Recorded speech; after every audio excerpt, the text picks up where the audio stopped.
আওয়ামী লীগকে মাঠে ঢাকানোর জন্য তো আমাদের এক হাসনাত আব্দুল্লাহ যথেষ্ট। 8 দল আন্দোলন করতেছে, ভালো কথা, তারা যমুনার অভিমুখে লং মার্চ দিয়েছে। যদি তাদের দাবি না মানা হয়, আমরা তাদের আন্দোলনের সাথে সংহতি জানালাম। তাদের দাবি, তারা যে দাবিগুলো করতেছে এটা যৌক্তিক এবং ন্যায্য।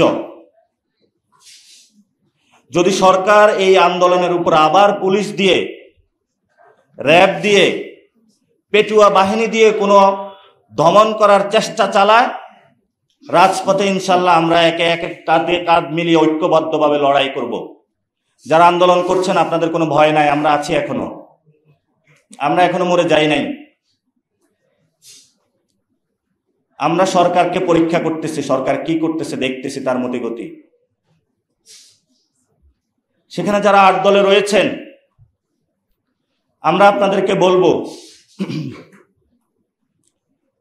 আপনারা এই দাবি আদায় করে ঘরে ফিরবেন, আপনারা এই দাবি আদায় না করে ঘরে ফিরবেন না। এবং গণভোট বাংলাদেশে হবে। বিএনপি যদি আরো 100 বছরের প্রচেষ্টা করে বাংলাদেশে গণভোট ঠেকাইতে পারবে না। কারণ গণভোট বাংলাদেশের একটি বড় অংশ চায়, যে অংশের তুলনায় বিএনপির নেতা কর্মীরা হলো চুনোপুটি, একদম সামান্য। সফলতা, আপনি এত বড় বাহিনীর সামনে কিছু দলীয় গুন্ডা নিয়ে দাঁড়াবেন কিভাবে? লাঠি নিয়ে দাঁড়াবেন, বাঁশ নিয়ে দাঁড়াবেন, অস্ত্র নিয়ে দাঁড়াবেন। সেটা তো আওয়ামী লীগ যুবলীগ দাঁড়িয়েছিল, পেরেছে তারা? অতীত 1 বছরের শিক্ষা থেকে যদি কেউ না নেয়, তাকে শিক্ষিত করার দায়িত্ব তো এনসিপি আর নেবে না, সেটা জনগণই নেবে। আওয়ামী লীগের লকডাউন এসেছে নাকি? কালকে নাকি তাদের লকডাউন।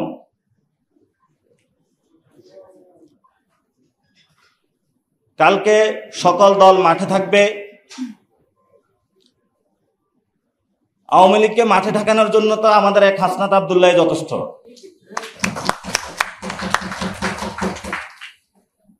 হাসনাত আব্দুল্লাহ আওয়ামী লীগের বাংলাদেশে যে তার কার্যক্রম বন্ধ করে দিয়েছে, এক ব্যক্তি দাঁড়িয়ে গিয়েছে, বন্ধ হয়ে গিয়েছে। ওই বাংলাদেশের কতগুলো রাজনৈতিক দল ছিল, আমরা তো কাউকে উকি দিতে দেখি নাই।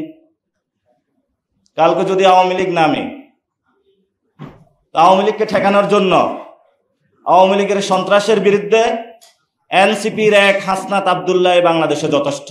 এটা নিয়ে আমরা কোনো টেনশন নেই। আওয়ামী লীগের বাংলাদেশে মরণ হয়ে গিয়েছে, এখন কিছু দুর্গন্ধ ছড়াচ্ছে, দেশবাসী এটা নিয়ে কোনো আতঙ্কিত হওয়ার কোনো কিছু নেই। আরেকটি খবর এসেছে, আওয়ামী লীগের নাকি মামলা তুলে নেওয়া হবে। মামলা তো তুলে নিয়েছে গত 1 বছর টাকার বিনিময়ে, নতুন করে আর কি তুলবেন? বিএনপি গত 1 বছরে যে মামলা বাণিজ্য করেছে, সেগুলোর স্বীকৃতি মির্জা ফখরুল দিলেন, তাদেরকে জায়েজ করে নিলেন।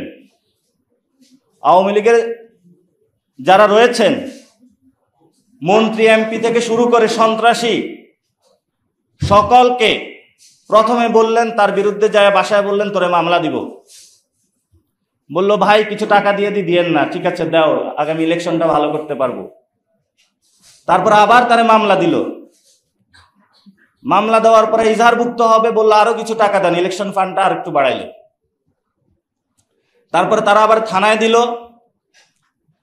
থানায় দেওয়ার পরে এখানে 2 ভাগ হলো।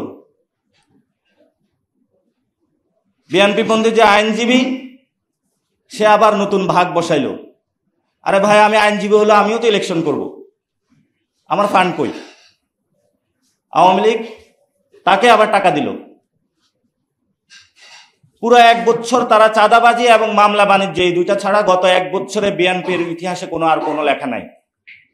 বিএনপির যদি 1 বছরে সফলতা বলেন, তাদের 2টা সফলতা, একটা হলো চাঁদাবাজি আর একটা হলো মামলাবাজি।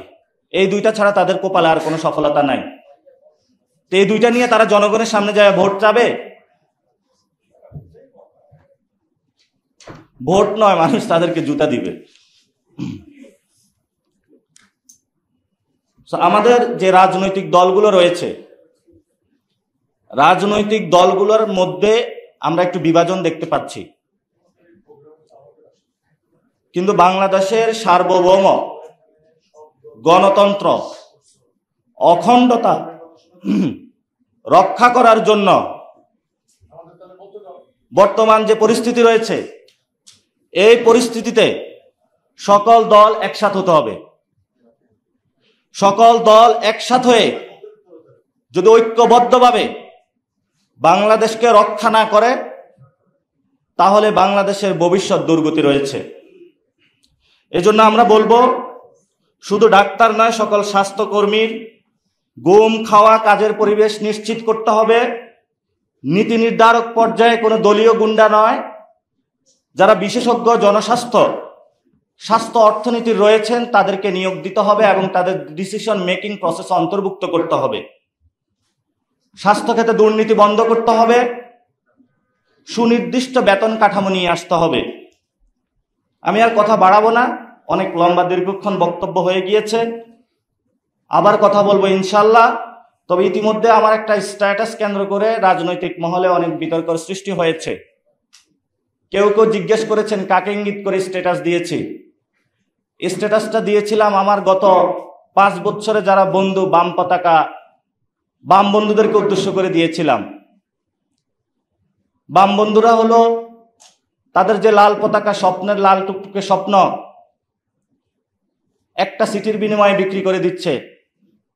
তাদেরকে বলবো, কার্ল মার্কসের সাথে গাদ্দারি করিয়েন না। আপনারা সারাদিন তো মার্কস পড়েন, কি পড়েন এটা আল্লাহ জানে।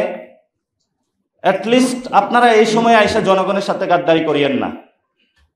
2-1টা সিটের বিনিময়ে আপনারা নিজেদের যে লাল পতাকা আছে, রক্তের পতাকাটা আছে, এটা বিক্রি করে দিয়েন না।